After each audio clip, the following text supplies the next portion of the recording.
23 minutes after this ferry left her berth, she was lying on her side in the sea. The capsize itself took about 90 seconds, less time than it takes to read a menu. 539 people were on board for a routine evening crossing from Belgium to England. 193 of them would not survive it. And what put a ship the size of an office block onto her side, in calm water, within sight of the beach, wasn't a storm. It was a door at the front of the ship that nobody closed, because the one man whose job it was asleep. And on the bridge, there was no light, no alarm, no way of knowing. This is the Herald of Free Enterprise, the ferry that capsized leaving Zeebrugge harbor on the 6th of March, 1987. We're going to trace the exact chain of small things that did it. A loading ramp that didn't quite fit, a ship deliberately trimmed nose down, a man asleep in his cabin, and a company culture where silence was treated as good news. And stay till the end, because the official inquiry didn't stop at the sailor who slept. What it said about the company changed the law of the sea worldwide.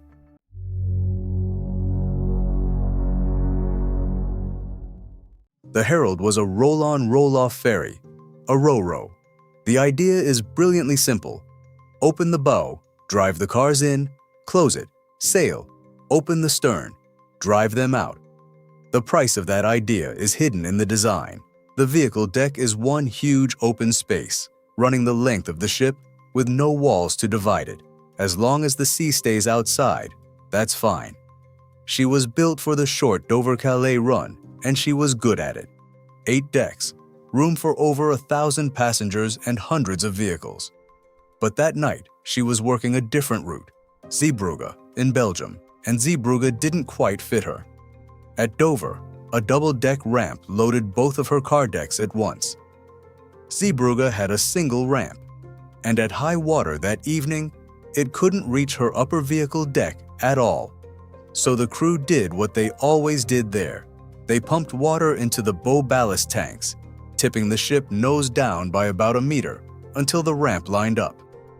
It also meant the open mouth of the bow sat far closer to the sea than her designers ever intended, and pumping that water back out took longer than the turnaround allowed. Add one more quiet pressure, the schedule. The company's internal memos pushed captains to sail early, catch up time, keep the conveyor moving. Nothing dramatic, just a constant lean on everyone to hurry. Now, the people. Closing the bow doors was the job of the assistant bosun. Checking it was done fell to the chief officer, who, by the company's own orders, also had to be on the bridge for departure. 2 jobs in 2 places at once. And the captain. He had no indicator light, no camera, no sensor. The system was called negative reporting. If nobody told you something was wrong, you assumed it was right. The bow doors of the Herald couldn't be seen from the bridge at all. Here's the detail the inquiry would later underline. Captains in this fleet had already asked management for a simple warning light on the bridge. Doors open, doors closed. The request was brushed aside. One written reply treated it as a joke. And on the company's other ships, sailing with the bow open had already happened before. Nobody had died, so nothing changed. On the evening of March 6th, the assistant bosun finished his loading duties, went to his cabin for a break, and fell asleep. When the call for harbor stations went out over the ship's speakers, he never heard it. The Herald was about to sail with her bow doors wide open. At 6:05 in the evening, the Herald left her berth, nose still trimmed down. The ballast hadn't been fully pumped out, bow doors open. On the vehicle deck, the last man to walk past them had seen they were open, but closing them wasn't his job, and he assumed the man whose job it was would come.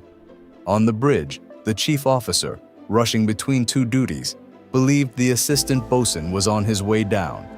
The captain, hearing nothing, assumed what captains in this company always assumed. Silence meant the ship was ready. 3 men, 3 assumptions, 0 checks. Inside the harbor, At slow speed, nothing happened. The door sill still sat above the waterline. Then she cleared the breakwater and began working up towards her service speed. A ship pushing through water builds a wave at her bow, with the nose trimmed a meter down. That wave climbed until it reached the sill of the open doors. And then the sea simply walked aboard. Hundreds of tons of water pouring onto that one huge open car deck.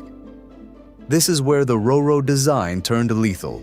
Water on a wide, undivided deck doesn't sit still. It rushes wherever the ship leans, and its weight drags the ship further over. Engineers call it the free surface effect. The Herald lurched to port, held for a moment. Then the water followed the lean, and she went. From upright to lying on her side took roughly 90 seconds. Inside, tables, luggage, and people slid the width of the ship in the dark. The March sea coming through the windows was near freezing. And then the ship stopped, because one accident of geography intervened. She had capsized onto a sandbank in shallow water.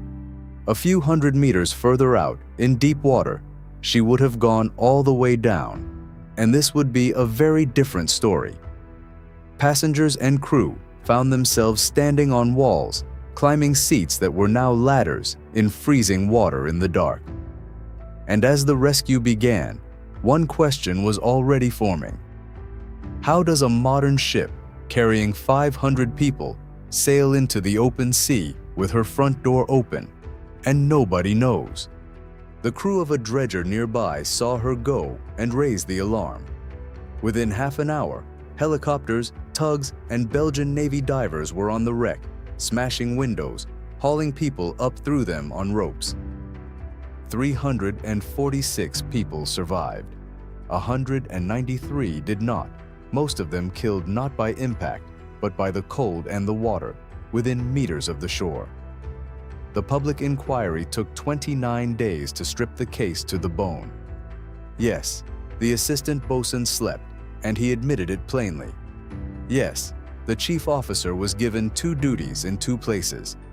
But the court refused to stop there, because every one of those failures had been made possible, even probable, by the company above them. The ignored requests for a door indicator, the earlier open-door sailings that rang no alarm bells, the pressure of the timetable, the standing orders that treated silence as safety. The changes reached every ferry you've ever boarded. Bow door indicator lights on the bridge became mandatory, the exact light those captains had asked for. Rowrow stability rules were rewritten so that water on the car deck could no longer flip a ship in seconds. And the disaster drove something bigger. The International Safety Management Code, the worldwide rule that every shipping company must prove, on paper and in practice, how it manages safety, instead of assuming that no news is good news. So what capsized the Herald of Free Enterprise? Not one man asleep, though he slept. A ramp that didn't fit the ship. Ballast that made her bow kiss the waterline. A door no one could see from the bridge, and a light that management refused to fit. 2 duties given to 1 officer. A company where the absence of a warning was read as an all clear. Every link was small enough to ignore. Together, they needed only 90 seconds. 193 people paid for a lesson the industry now teaches on day 1. Safety isn't the absence of bad news. It's someone, somewhere, whose job it is to check, and a system that listens when they do.